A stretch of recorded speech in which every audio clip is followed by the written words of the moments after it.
So when we did this last week, Michael, it was genuinely a different world. Starmer hadn't been to Washington, Zelenskyy hadn't been to Washington, he hadn't had that public dressing down, and now this announcement that the US is pausing aid. Some people saying the US has basically switched sides.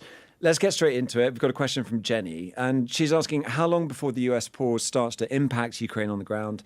Didn't Biden Trump-proof the last package?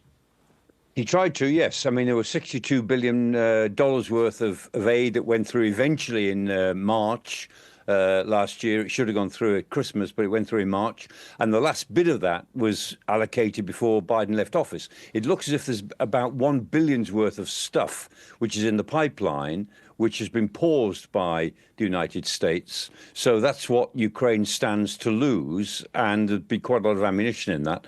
On the question of how long could Ukraine last out? Well, some months, I think, is the answer. I've checked this out with a number of military professionals, American military professionals, and they've said they could probably go till for maybe another 5 or 6 months on what they've got. And remember, they'll be getting more stuff as well from the Europeans, but nothing quite substitutes for what the United States can provide. So the answer is yes, it won't be immediate, but eventually, if the pipeline runs out of American stuff, the Ukrainians will feel it toward the autumn of this year. Yeah, I guess it's that question of quality and quantity, because there's been all these big arguments about numbers. I mean, President Trump likes to talk about this. And if you look at it, it's sort of, a third of total military supplies are from the US. It is the single biggest donor, but it's also the type of supplies, right? Can you give us an idea of what they're giving that's so crucial to Ukraine? Yeah, I mean, it's the high-tech stuff. So the HIMARS rocket systems, which are very, very good. This is multiple launch rocket systems, but they're very accurate. So the HIMARS systems are really good. The F-16s, though they're getting those from other countries as well, but the F-16 aircraft. The real thing that they miss in the high-tech area is intelligence and intelligence assets, if the United States doesn't allow that. And then the other element of it is the sheer bulk of artillery shells. I mean, the United States can supply so many 155 millimeter artillery shells. The Europeans struggle. They said they'd supply 1 million. They didn't make 1 million last year. They didn't supply 1 million last year, though they committed to. The Europeans always fall short of the commitments they make. They make a commitment, they deliver something. It's never as much as they say they're going to deliver. But the US can always provide literally, I mean, millions and millions of rounds of small arms ammunition, shells, tank shells, 120 millimeter tank shells for the Western tanks that the Ukrainians have got. So it's some high-tech systems which you can't really get from anywhere else, Patriot, things like that, air defense, and it's the bulk of ammunition which the US can just turn on. They have a tap they can turn on because they produce so much of it themselves. Yeah, and as you say, Europe doesn't. Maybe need to go to the North Koreans who are doing it on the Russian side. And apologies to Tim M, because I just realised I've stolen your question, which is what weapons do the US provide that Europe can't cover? But Michael, I think you just answered that. So sorry, Tim. Sorry, Tim. Yeah, apologies. This one's from Carter. And he's asking, is this personal for Trump versus Zelenskyy after Zelenskyy didn't help investigate Hunter Biden's business dealings in Ukraine? I mean, Trump is a man who bears a grudge. Is this the reason for a grudge? Is there a grudge, do you think? Yeah. Oh, yeah. There's a legacy there. And I mean, I know more or less for a fact that Trump does keep a list of enemies, or lists are kept for him. So he lists all of the slights and insults and the things he doesn't like. And these lists are kept up to date by people with him, and he's reminded of them. Because he's a sort of cross between, his management style is a cross between a medieval monarch and a mafia boss. And so nothing goes unanswered in one way or another. He may choose to ignore it, but he knows about it. He may forget, but people remind him, and he wants people to remind him. So yes, there's a legacy there. It's not just the Hunter Biden, Joe Biden issue that goes back to 2019, 2020. It's the fact he just doesn't like Zelenskyy. I mean, Zelensky's pugnacious, and he always was, even before he was in politics, when he was the most highly paid executive TV producer in Ukraine. He was a very successful comedian, but he ran his own production companies. He was always autocratic. He's a very type A personality, and he's a pugnacious man, and he's been leading his country for 3 years in a war for survival. So he bites back, and Trump, really didn't like that last Friday, but he doesn't like Zelenskyy much in any case. Yeah, it's interesting because he likes every other autocrat under the sun, and that sort of mafia idea, putting the Don into Donald, really. I love the idea of this long list. He just goes down and says, right, how do we settle this score?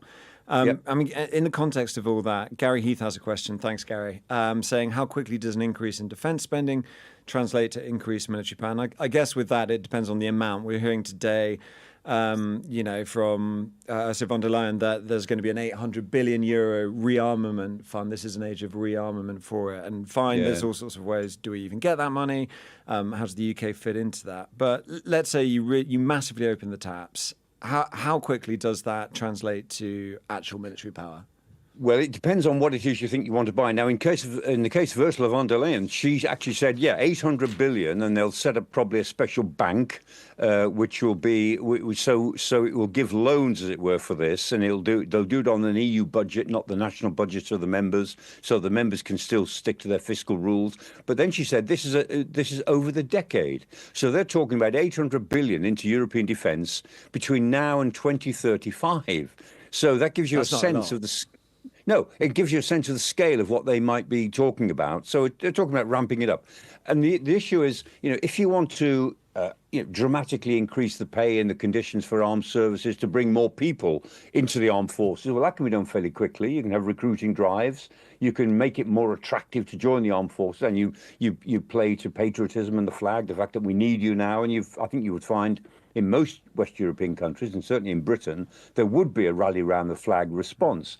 But if you want equipment, if you want sophisticated equipment, that does take time, and the defence industries have got to gear up for it. And remember, too, in the old days, British defence industries were mainly, by the old days, the Second World War, they were Royal Ordnance. They were owned by the government, so they could ramp them up at their own say-so. But now, the defence industries are all private companies, mainly BAE Systems, which has absorbed most of the other defence-minded companies, but they've got the BAE Systems and Rolls-Royce, and then you've got other companies operating, like Thales and Finmeccanica, Leonardo, rather, as it is these days, the Italian company. But they're all private companies. They've all got shareholders.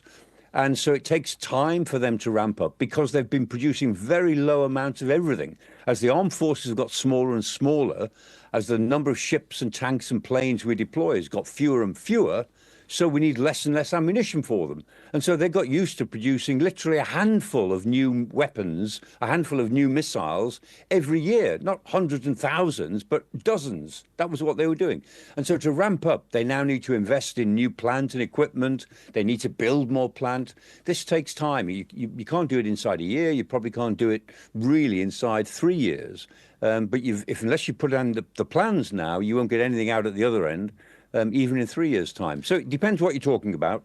But the answer, Gary, is relatively slowly is the answer to the question. I suppose that's why, all the talk, Keir Starmer, the Prime Minister, saying this is a generational thing. If you were, and there's also questions, I know we're having the Strategic Defence Review, but the nature of conflict is changing so much. We've seen how important drones especially are, and our defence and security editor, Deborah Haynes, been reporting on that. And, Ukraine's really at the cutting edge of that in terms of it may not have as many drones as Russia, which has also completely ramped up production. But let's say you're designing the army, and you're doing it 3 years, you're trying to build up a British force and a European army, perhaps, which will get us onto another question coming up. What are you going to focus on? Is it, we have these 2 aircraft carriers for global Britain. Is that age over? Do we need to be thinking about other things? Do we need a load of artillery? How would you design your perfect army? Well, I can tell you what the army is designing. Roland Walker, his name is Rolly Walker. He's the chief of the army, chief of the general staff. And he's saying, look, we're not going to get vastly more troops. We've got to live with an army that's going to be about 74,000 men and women. We're not going to get a huge amount more equipment. We've got to live with the equipment we've got, but we've got to make it more lethal within the next 3 to 4 years because we will be challenged in the next 3 to 4 years. That's the judgment that the chiefs make. There will be a strategic challenge before about 2027, 2028. And so he's talking about creating greater lethality, which means investing in drones, electronic warfare, deep fires, as they're called, which is long-range missiles, which we haven't got many of, and we need a lot more. And we're talking here about not designing stuff, thinking about, usually when we design a kit, we say, what will we need by 2040, 2050? Let's work backwards. Put the specifications together and then put a contract out. That takes too long. He said, we'll work with what is out there, like the Ukrainians. We'll work with what is there and we'll improve it every 2 or 3 years. We'll find ways of building on it, building on it, building on it. And there'll be failures. Of course there will. If you do it that way, there will be things that just don't work very well. But there will be things that are inventive, as the Ukrainians have found, that we can build up and build up. So instead of starting at the top and working backwards, which is the way we build our aircraft carriers and submarines and so on, particularly for the army, where the equipment is a bit closer to the ground and more less sophisticated generally, we start with what we've got and we'll improve it and improve it and improve it. And there will be a big, I think you'll find, when we hear about the Defence Review in detail, there will probably be a big investment in things like drones, deep fires, electronic warfare, robotics, using robots in all sorts of forms. And I'll tell you, the future battlefield, the way the army conceives of it, is one which is surprisingly deserted for long periods of time, because everything's going on behind the scenes in the electronic spectrum. And then quite suddenly, one side will suddenly occupy the battlefield because they've prepared it. They've actually degraded the other side in all sorts of ways, and then they can move in with relatively few troops, relatively few. So when we talk about boots on the ground, the boots on the ground will be the last thing you'll see. The first things you will be aware of will be all sorts of background noise and destruction and creation of chaos, electronic computing chaos in all sorts of ways. And then relatively few boots on the ground will then take over the space. That's the model. That, I think, is where the army is heading for in the next decade. I suppose the other part of that is artificial intelligence, which less we've heard of in Ukraine, perhaps, but certainly in Israel's fighting in Gaza, that's been a big part of at least their targeting, according to reports from Israeli media. Sure. I mean, no, honestly, Tom, the single synthetic environment, it is possible, and I've seen it, and it exists. That you can create the environment of an adversary city down to the very last detail, the traffic light system, the rush hour traffic, the electronic system, the water system, and you can work out that if you hit this, and this, the whole city stops, or this bit of the city stops, or that bit of the city stops. And that's what the Israelis have done in their own way by understanding exactly where they need to hit in order to disable parts of their enemies. Now, we can argue about whether their actions have been disproportionate. Most people would say they have. I would say they have. But they have been very effective in disabling the things they wanted to disable in a sequence that they chose. And part of that goes back to what these days is called the single synthetic environment. I mean, and it's such a good point that as well, because there is not just one conflict going on. There are all sorts of different ways to fight a war, and that's going to be part of it. If the European Union does ramp up, this is a question from Alex, to form a European army, how mighty would it be compared with the US, with Russia, with China, the People's Liberation Army? I mean, Russia isn't beating Ukraine as it stands, so you'd think, would it be more powerful than that? How do you class it? I mean, is the US just a league apart? Is China there, given huge size, but issues with modernization and corruption, the idea that warheads were being filled with sand, as was some reports are saying, because of that corruption? What would a European army, what would its standing be in the world? Well, Alex, I mean, I can promise you there won't be a European army anytime in the foreseeable future. It just won't happen for any number of reasons. I mean, there's hundreds of different reasons, but you've only got to ask the obvious questions to realize why there won't be a European army as such. How big would it be? Would it be bigger than any of the European armies individually? Who would pay for it? Who would command it? Who would have the right to send it to war or to send it on operations? Would it be by consensus? Once you start asking those questions, you realize it'll never happen. And every time people talk about it, it doesn't even when we say it doesn't get past first base, it doesn't even make first base. And the United Nations has talked about a UN army since 1946. And they still have annual staff talks, which are sort of like a little cocktail party that they have about once a year. And it's been a cocktail party since about 1948, 49. There's nothing to talk about because they don't get anywhere with it. However, the point of your question is actually a good one. Forget the European army idea. The Europeans together, collectively, acting as national armies, say through NATO, which is the obvious organization. I mean, how strong can the 32 nations of NATO be if they all mobilize their forces properly?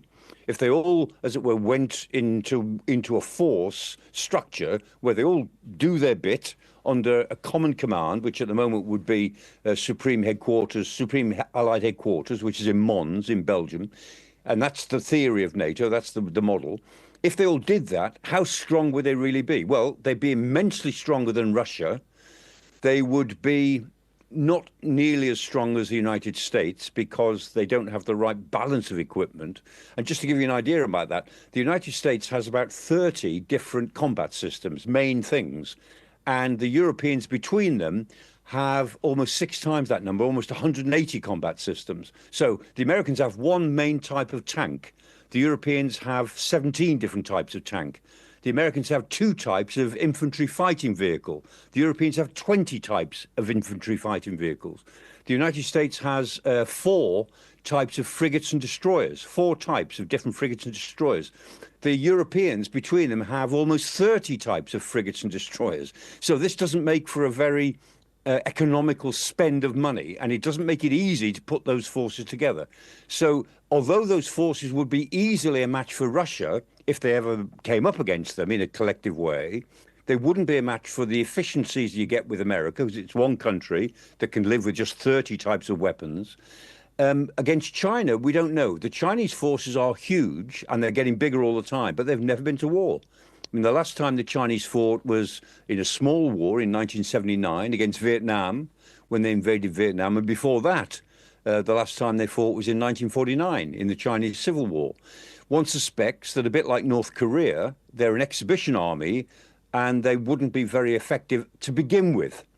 But numbers count, and like all armies, they would learn, and their equipment is becoming some of the best in the world because they steal it all from the West and reverse engineer it and produce things that are as good as the West has, and do it pretty quickly. And so they've got now 3 aircraft carriers. One was a Ukrainian aircraft carrier, actually, which was one that they were training with. And they've produced a second, and they've got a third coming on stream. So they're getting it. I mean, the Americans have got 11 carrier battle groups, and the Chinese are getting into the same business. So when the Chinese have got about 12 or 13 or 15 carrier battle groups, we'll then see that they will be more than a match for the United States in probably 20 to 30 years' time. That's, I think, where we are with the rough balance of forces.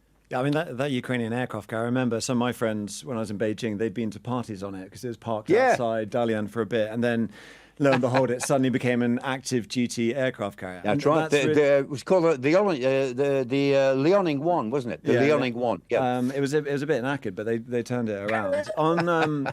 So it sounds like that EU, not an EU army, but it'd be more effective than, say, a UN cocktail party, as you put it, but still lots of issues. And that also answers Knut's question. I think with the rearmament of the EU, can we see a realistic prospect of a fully funded European army under the EU's control? As you say, that isn't a realistic prospect.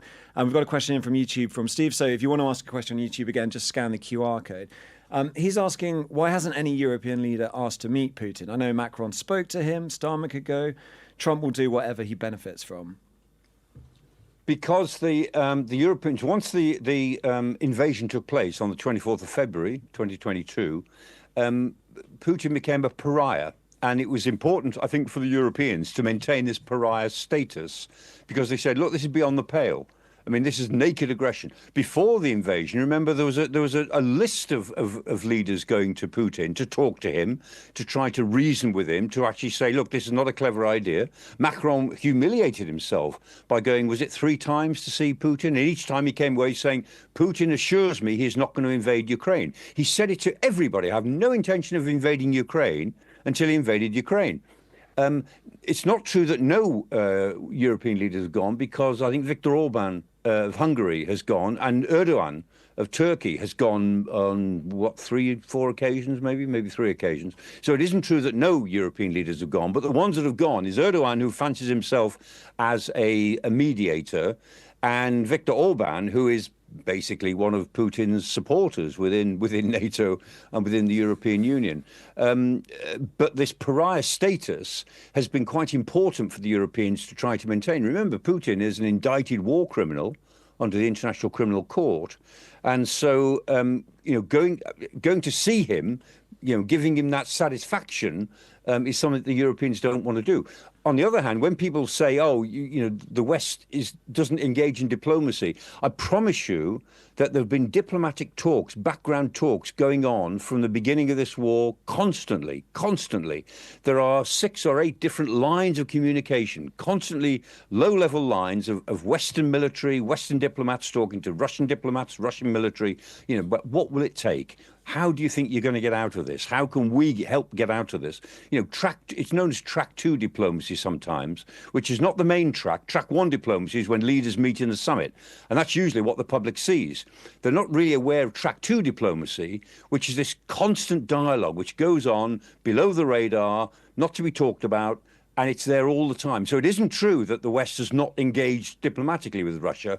It has at low levels, and I think I can say that the only answers it's got back from Russia is that they demand complete victory, complete surrender by Ukraine, and are not really willing to, certainly not going to reverse the original invasion. I mean, and given all that, and if track 2 is secret meetings, track 1 is between leaders. I wonder what track Zelensky Trump was. Just unprecedented in terms of that in front of the cameras. Yeah. If the US isn't there, Tate's asking, and thank you for the question, Tate, can NATO invoke Article 5 and retaliate to aggression against a member without US support? Yes, it could. Article 5 has got more wiggle room in it than people think, because we've always interpreted Article 5. We said an attack on one is regarded as an attack on all, and that's what the article says. But then it goes on to say all members are obligated to take such action as they regard as appropriate, including military force. Now, it doesn't say it's got to be military force, but it says could include military force. And it doesn't even have to be, if you think it's not appropriate, you don't have to do anything. You don't have to do it, yeah. It obligates everyone to take action, but the action could be to hold a conference. Or the action could be simply to get together or to engage in a seminar to talk about it. It doesn't have to be military force. Now, in reality, the politics of Article 5 since 1949 have been, this is the article, which means that if you attack any one of us, the rest of us will go to war on behalf of that member. Now, that was an easier thing to say in 1949 when there were 12 members. It was still a pretty easy thing to say when there were 15 and then 16 members, when NATO, I think, was at its peak militarily. Now there are 32 members, and only the last 2 that have come in, Sweden and Finland, they make a real military difference. And when Poland came in, to be fair, that made a military difference. But all of the other states that have come in have added more commitment without making much of a contribution because they're too small and they don't have the population to have military forces. And so NATO's responsibilities have increased tremendously as it's gone to 32 without a commensurate increase in its real military power. But Article 5 could operate effectively as a coalition of the willing. It could do, as long as those who are unwilling, as long as they're seen to do something, they don't have to do what the rest are doing. And Article 5, I think, has now, I think it's pretty clear now, is very conditional. It might operate in the way we used to think it should operate, but maybe it won't. It will depend on the circumstances on the day. We can't rely on it anymore. And still, the only time it was invoked was the day after September the 11th, wasn't it? Yeah, great irony. It's only been invoked once, and it operated in reverse. When George Robertson was the Secretary General of NATO, the British Secretary General of NATO, and he actually persuaded the members in a sort of marathon session. They couldn't believe what he was saying, apparently, and he's a very persuasive man. And he said, look, if ever NATO is going to do something, we should invoke it to help America. And the Americans were a bit bemused, and they said, oh, thank you for the offer. That's very nice of you. Yeah. And so the other members of NATO were going to pledge themselves to the defense of America. And so they said, what can we do to help? And the Americans scratched their heads a bit and they said, well, you could do a bit of this and a bit of that. And so there was a little bit of cooperation on aerial support, which they would have got anyway, and some cooperation on intelligence, which they would have got anyway. But there it was. The one time Article 5 was invoked, it was for everybody else to support America as an act of solidarity. And much good has it done us since. Yeah, exactly. I mean, it's really interesting you talk about the amusement from the American side, but as a symbol, as an act of solidarity, as you say, that's pretty powerful. And that's what George meant by it. That's exactly what he wanted. Say, here is an opportunity, let's make it stick. And I haven't spoken to him particularly recently. One of these days I'm going to ask him, how do you feel about that now, George? Yeah, exactly. Any regrets? Yeah. We're getting a few questions via the website. Thank you very much for sending them. One from Harry. And this is really interesting. It's sort of, let's just talk about the anti-NATO, if you will. Are Russia-China relations a genuine friendship? This is really interesting because they have declared a friendship without limits. China has gone out on a limb here, really. It maintains its neutral, but we can talk about all the support it has given to Russia. It's cost it a lot of reputation in Europe, especially China. Europe's reacted really, really badly to this so-called neutral position. On the other hand, you have a history where they were nearly at war themselves during the Cold War, the Sino-Soviet split, which America took advantage of to some extent with that big Kissinger to China moment. Sorry, as drilling down into the history. But the history is important because some of what Trump's supporters are saying is that the reason they're going so apparently soft on Russia is because they want to split Russia off from China so they can focus on containing China without worrying about Russia. This is, 4D chess, everything's happening there. So let's bear that all in mind and just go back to that question from Harry. Are Russia-China relations a genuine friendship? They're more genuine than they have been for many, many years. I mean, you're absolutely right, Tom. They almost went to war in 1969 over the Ussuri River. The Ussuri River is the river that runs between Siberia and China. It's the border river.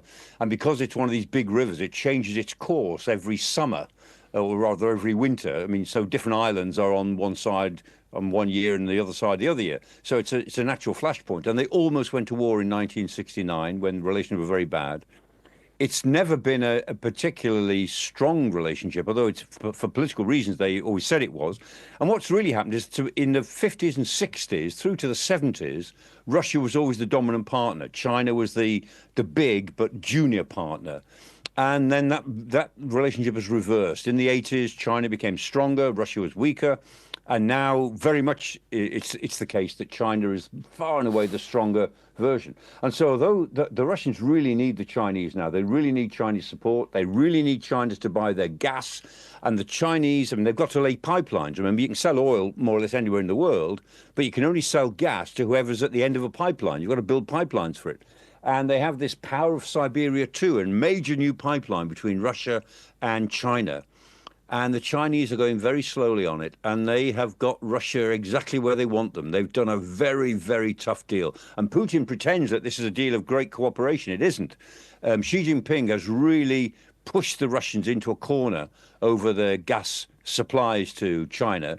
And their oil supplies. I mean, as it happens, the Russian oil is quite sulfurous, and the Chinese don't have the sort of the refineries to deal with highly sulfurous oil. They deal with much lighter oil, the crudes that they get from the Middle East. Most Middle East oil goes to Asia now; it doesn't go to the West. So the Chinese don't really need energy from Russia anymore, but they take it in order to be, as it were, good neighbours. So there's a great imbalance between them. And undoubtedly, Russia really needs China in pursuing its war in Ukraine. The Chinese have said that they're neutral, that they just want peace, but actually they give them a lot of help buying their oil and gas, which they don't really need. They give them a great deal of help with components. They help them to evade sanctions, and they defend them, of course, in every international organization like the United Nations or everything else. They act as their buddy. In a way, Russia is becoming a big version of North Korea. I mean, North Korea, as far as Beijing is concerned, are a damn nuisance. They're a country that the Chinese feel they've got to support, but they're a real nuisance. And Russia is almost like a bigger version of North Korea. They're a nuisance, but they feel they've got to support them. And that's the problem for the West, is that the Chinese decided at the beginning of this war they would not allow Russia to lose. How far they'd go if Russia started really to lose, we don't know, because it hasn't happened. But that was it. The Chinese, in a sense, guaranteed that the Russians would not lose the war, so they do enough to keep them going. Yeah, I think that's, when you see it from the outside, perhaps you see like this almost axis of evil of Russia, China, Iran, North Korea, and they may seem like a united front, but certainly, when I was in Beijing, China was constantly irked by North Korea, whether it's nuclear tests close to its border.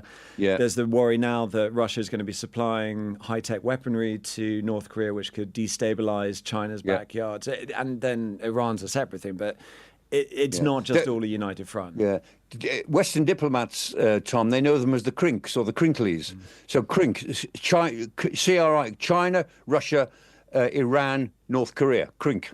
And so when they need a phrase to use that they wouldn't put in a document, of course, but they talk about the Crinklies, meaning the adversaries out there who are working together more and more. They're helping each other more, and none of them are natural allies, but they've become natural allies because they're all devoted now to trying to overthrow the old Western world order.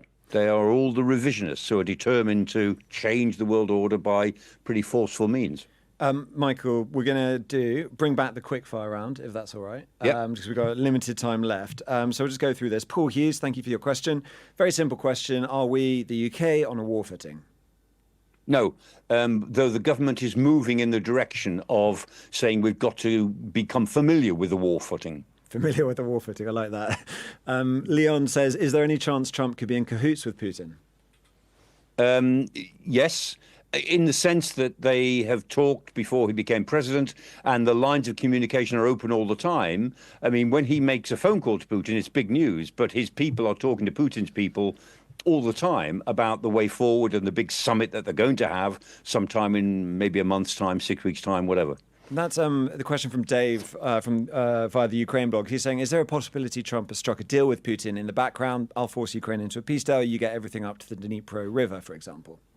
I don't think, well, I'm not aware that there's an actual deal as such, but there's a lot of sympathy for each other's positions. And the Russians are keeping very quiet because why do they need to speak? The American administration is saying all their lines for them. I mean, every Russian argument at the moment is coming out of Washington. So the Russians just keep quiet. Why bother making themselves look unpopular if the Americans are doing it for them? Yeah, good point. Sean Moss asking, do we ask for the removal of US bases in Europe if support is not there when required? Probably not, because the Trump presidency won't last forever, even though the Trumpism in America might go for another 8 years after that. There might be a Trumpist successor. So you might be looking at 12 years of this or even longer. But if you play for the long term, and we're talking about, our relations with the United States go back a very long way, I mean, back to the early 20th century, and our close relations with the United States go back to 1941.